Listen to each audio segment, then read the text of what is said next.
Hello everyone. Today I shall be talking about the new education policy NEP 2020. This policy has made about changes both at the school level as well as at the college level. I propose to prepare two videos on it so that students who are in school can concentrate on the changes made under the new education policy in school, while those who are going to join college, they can see my other video and know about the changes of NEP 2020 for college level. So, I begin firstly with my first video on NEP 2020 relating to changes that have been brought about in the school system of education. On 29th July, the Minister for Information and Technology, Mr. Prakash Javadekar, and the Minister for Human Resource Development, Mr. Ramesh Pokhriyal, announced the National Education Policy 2020, which has brought about changes in teaching at the school level as well as the college level. Here we are going to talk about the changes at the school level. First change, of course, before I start with the changes made in the policy, is the change in the name of the Ministry of Human Resource Development. It shall now be called as Education Ministry. Of course, since education is on the concurrent list, the center and the states are responsible for seeing that everybody gets education in the country. However, the sweeping changes have been made by the center, and after this policy is passed in the parliament, it shall become an act, and most probably it shall be implemented from the academic session 2021 to 2022. Maybe it might be done a little later as well, because everything shall be introduced in small processes. I now come to the changes made by the Ministry of Education with respect to the school education. The school education has been the school education of 10+2 system, as it now prevails, has been replaced by another system called as 5+3+3+4. Under this system, the first 5 refers to the foundation stage of schooling. Under this stage of foundation, the first 2 years of the foundation period, that is classes 1 and classes 2, these will be called as pre-primary stages. And here the children will be taught in the playway method. There will be no formal school books. Hence, everything will be taught to them in a playway method, khelo, kudo or sikho. That is the motto behind the pre-primary stage of schooling. The next 3 years of foundation stage, that is for classes 3, 4 and 5, the students will be introduced to the basic concepts of mathematics, science, art, painting, and therefore the students will not be focusing on one single subject. A general information of different subjects will be done, and the main focus is that the medium of instruction in teaching at the foundation stage will be the local language or the language of the state rather than the national language or English.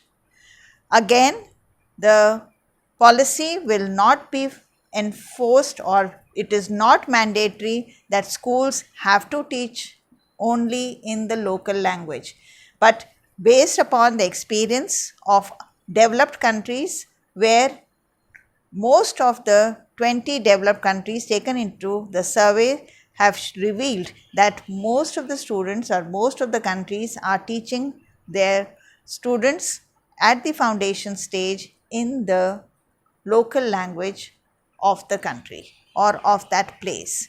This or the mother tongue is the term that is normally used. Hence, this enables the students to pick up the various concepts and terms much more easily rather than learning it either in the national language or in English. Again, I repeat, this is not mandatory for a parent, that in case he wants the child to be taught in English, then he can put his child and request the school that he may be taught in English as a medium of instruction. Now, after the foundation stage, we come to the middle school level. The middle school level is comprising of 3 years, that is for classes 6th, 7th and 8th. And in this case, we will be, or the new education policy talks about Lok Vidya concept. This Lok Vidya concept is a concept based upon vocational training of the students. At class 6 level itself, it has been observed that the children ought to learn some basics relating to plumbing or carpentry or pottery wherever they have interest. Hence, there will be 10 days of no school bag, and during those 10 days the students will be taught various skills according to their interest. They may even be sent to various firms for some kind of internship. So, in this stage, the students are not only studying the subjects, of course, the focus is not detailed study of the various subjects, but main focus is on the various concepts of different subjects along with the skill development program, that is Lok Vidya. And another important change here is that in class 6 itself, coding will be taught to the students, and with the help of coding, we shall be able to promote not only the application of various concepts or software, we will be able to promote digital India in a faster manner. So, coding is one aspect that has been stressed upon, and a lot of institutes and firms will help students and give them some kind of internship so that they are able to understand it better. After the middle stage, we now come to the next stage wherein it is the secondary and senior secondary level, that is from classes 9th to 12th. In this stage, the students will not be compartmentalized into any streams. So far, under the 1986 education policy, the students have to choose one amongst the various streams, namely either he can go in for science or commerce or humanities. It is not possible for a science student to be studying any subject belonging to the humanities group and vice versa. Now, under the new education policy of 2020, flexibility has been introduced. So, such that if a student who is studying physics also likes to learn history, he will be allowed to do so. A pool of subjects will be made available to the student, and the students can pick up any subject of their choice from that pool. The entire working of it shall be prepared by a proper board.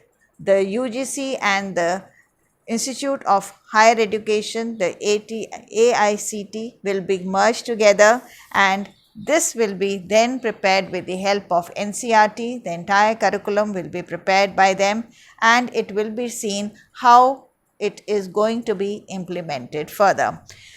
Hence, here the most important part is that children will be encouraged to study subjects of their choice. Of course, emphasis is also going to be given to Sanskrit as a language in order to include those students who are specially abled. A system of Indian Sign Language will be standardized and introduced so that there is proper inclusive education for such students. Foreign languages will also be introduced to the students from class 6 onwards according to their choice, and this will enable them to have a more global perspective. Then there are concepts relating to special skills. Those who are gifted students, they can go ahead and have more training with respect to the skills that they are good at, whether it is music, whether it is dance, whether it is painting, whether it is pottery or computers, anything that they wish to pursue. The board exams will be held twice in a year for classes 10th and 12th.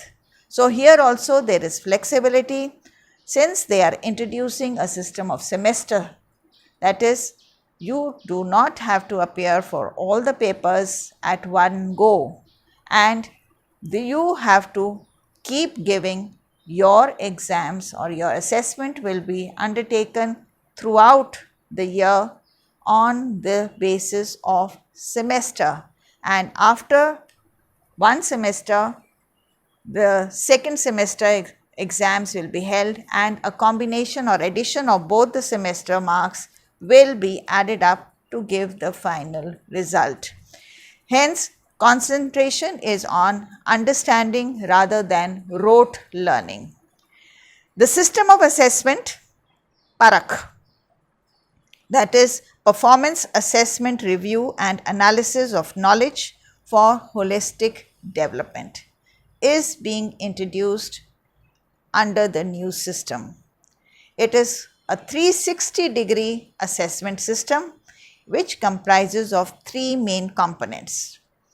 The report card that you now get will now be totally different under the NEP 2020.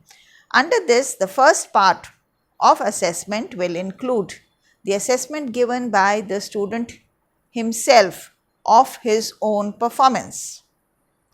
Second part of the report card will be assessment given to the student by his peers.